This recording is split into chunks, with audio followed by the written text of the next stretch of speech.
this is the lesson that I'm learning this time, is that things can happen really good. Impossible things can happen.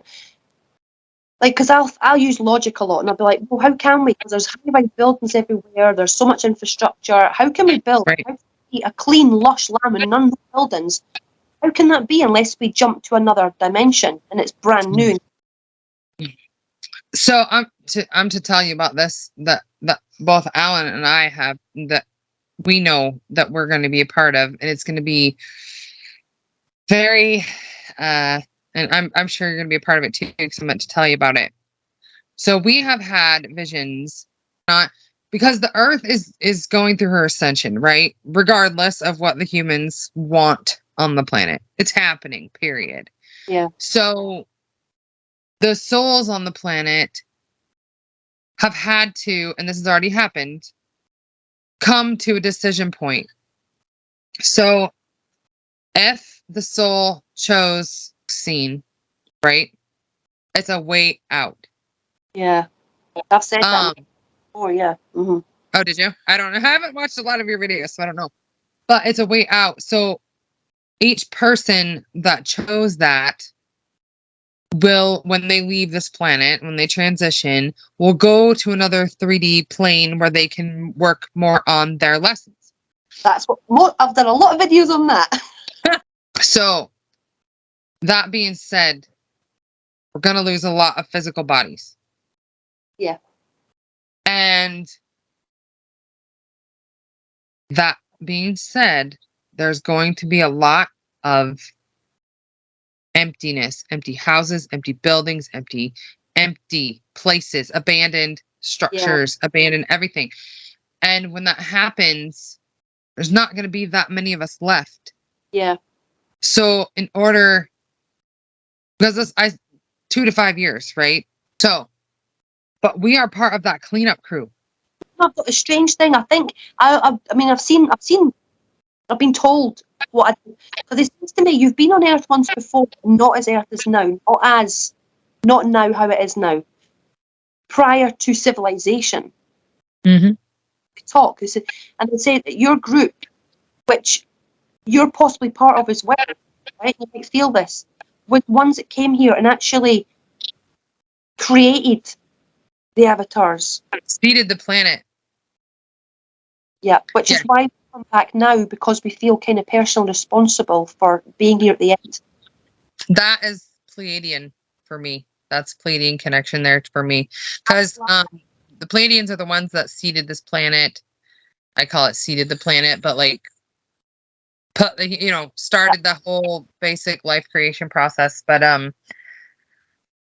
so that was way before humans. That was when molecules, when we were seeding the molecules, like the atoms, the basic tiny bits of life. Yeah, because I know I worked with the lion then. I think I possibly was a lion at that point. I think I was, because the main one I was Arcturian, but I know I worked with lions, and I think I took the lion avatar to be on Earth, because Arcturians can't come here, not physically. They're just plasma, really, conscious plasma, So I came as a lion because obviously Marduk told me all that thing, right? And that the lie I found in what he said, for one, was that he said his dad fought that Sanist for that underground world, right? It's like, let's say 4D. Let's just call it 4D, right? Because it's an overlap of this one. They chose to go into there because it's timeless, because it's not a physical reality. You're just kind of etheric almost, right? You can take form. You can come back here, but then I was told, no, you, not just me, a group of us, we put them in there. We put them in there because they started to fight with us. At first, when they came, we were working. They were starting to encroach in our space. And we're like, well, you can be here, but keep contained, And then they kept stealing people. When we were starting to create humans, they were stealing them, and they were using them for experiments. They were harming them, and we were like, no, we don't tolerate that. We're not doing. So eventually, they were starting to bomb us and fight, and it was like nuclear bombs, that fighting, and we eventually put them into this fourth dimension. We didn't need weapons. We can do it with our mind. We're good. We're creationalists. We do open up portals, and we basically, it's like we created that fourth reality almost. We didn't. We utilised it, and we put them in there.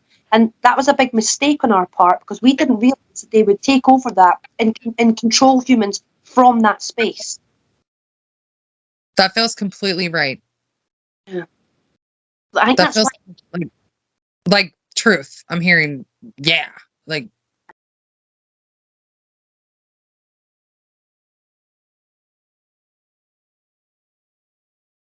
And then instantly get the arrival of the Anunnaki and their geneticists, and That's like what Dolores says. I don't know how much you've watched of her, but she said there was a disruption during that time. that'll be the disruption. Yeah. Mm-hmm. Yeah. And there's multiple people that have come through in her hypnosises, because she did over 4,000 people all around the world. And multiple people have come through and said that in their sessions, that there was a disruption. Okay. And then that's when everything, the Anunnaki and like the reptilian, like all of that came in, and they, Yes. This is going to be book 2. Book 2 is all about this part of my journey. I had to go into hell a lot. I did a lot of what I call hell dives. Yeah. Now, when I say hell, hell's a place that is, it's in the 4D. It's in that place that they exist, right? In there. If you have trauma, you will keep creating, because we can create, as humans can create, the souls create. So when you die in a trauma, you will keep creating that trauma. You will create your own personal hell. It's not something you get into, it's something you create yourself with your fears. So a lot of the time it is populated by those beings, because whenever I go in, and I'll explain to you the procedure, right? So my guides send me in to get a bunch of people. Let's just say 2 people in one thing, right? Sometimes it's 5, but let's say 2, for example, here. I will always have to have an anchor. So my anchor is usually my children. I will leave one of my kids, whatever age, doing something like Scarlett. I'll leave her in a play park with another parent who's got their kid. Can I just leave her here a minute, right? And I'll go in. I'm in this place. It looks like a huge, big kind of community centre place.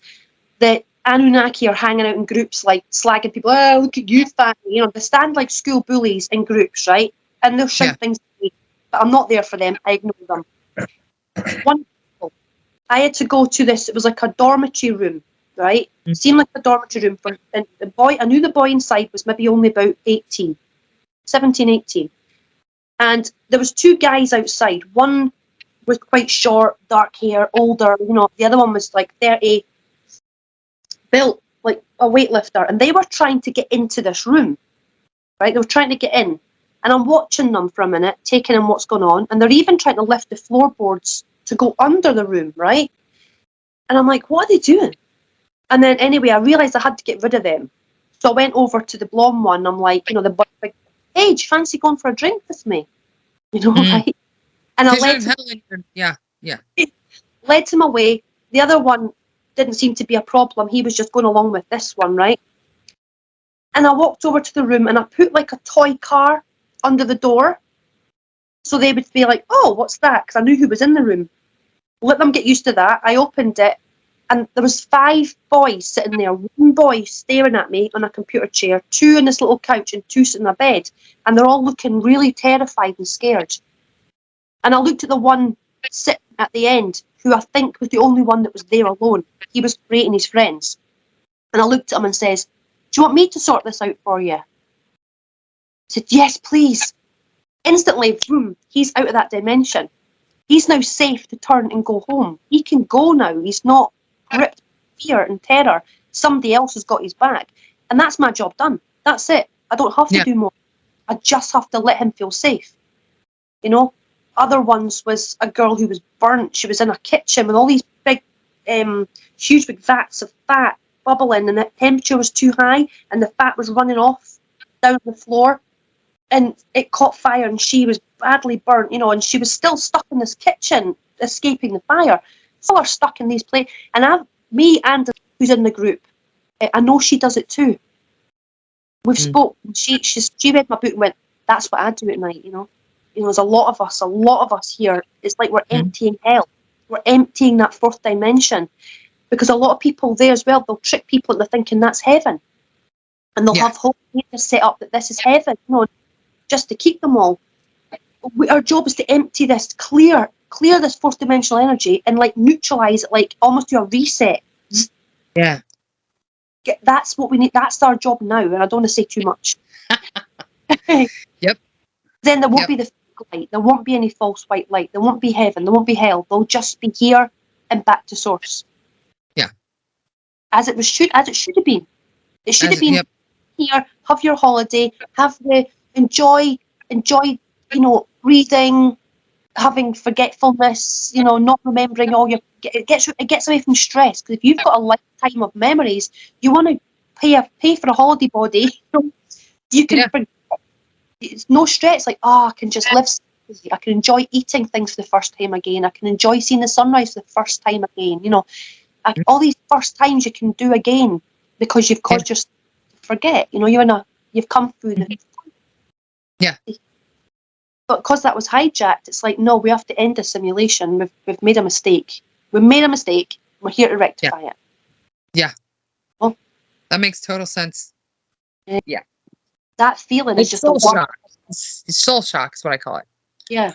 And even though I think you're like, yeah, let me down. I'm good to go. You know, can't wait. And then you go through and it seems to me like the things you use for icing. You know, the cylinder bags that come down to a point, and you kind of squeeze that into this little body, and it's horrible. And I had nightmares for 5 or 6 years of the triangles, the triangle feeling. And that's when you start remembering traumas. Like, you don't remember anything when you're like a baby. Like when you're an infant, you're like, I remember when I was 2 days old. No, you don't remember that, right? You might have blips of tiny memories when you're tiny, but not much. Yeah. You only really start to remember things when you're 5, 6, 7, and moving forward in your life, give or take. Yeah, I think I remember feelings, not visual things. And even if I did have a visual, I could be a false memory from a picture I've seen at one point, you know. So, but the feeling I remember is lying in a pram and hearing the rain, and feeling the cozy safety of being inside that rain cover, you know. And because even now as an adult, when it rains, I go right back into my pram. You know, it's like, it's nice. No, it is. It's I'm hearing misguided use of tools. Misguided use of tools. I think that's what it is. Yeah, misguided use of tools with Michael saying with unknowing minds. Yeah, that's what I get. Well, and then now I have. Okay, so there's like a party in this room right now, because I have Michael right here, I have Metatron right here, I have Melchizedek right here, which is Archangel Melchizedek, and then I have Jesus. So there's like 4 of them, and my grandmother's here. She's always here, but yeah, she's like Rebecca. But anyway, Jesus is stepping forward, and he's just reminding me, he's reminding us, he's just saying, forgive them, for they know not what they do. And that statement is so powerful. Like, those minds don't know what they're playing with. They don't know how to manage their tools.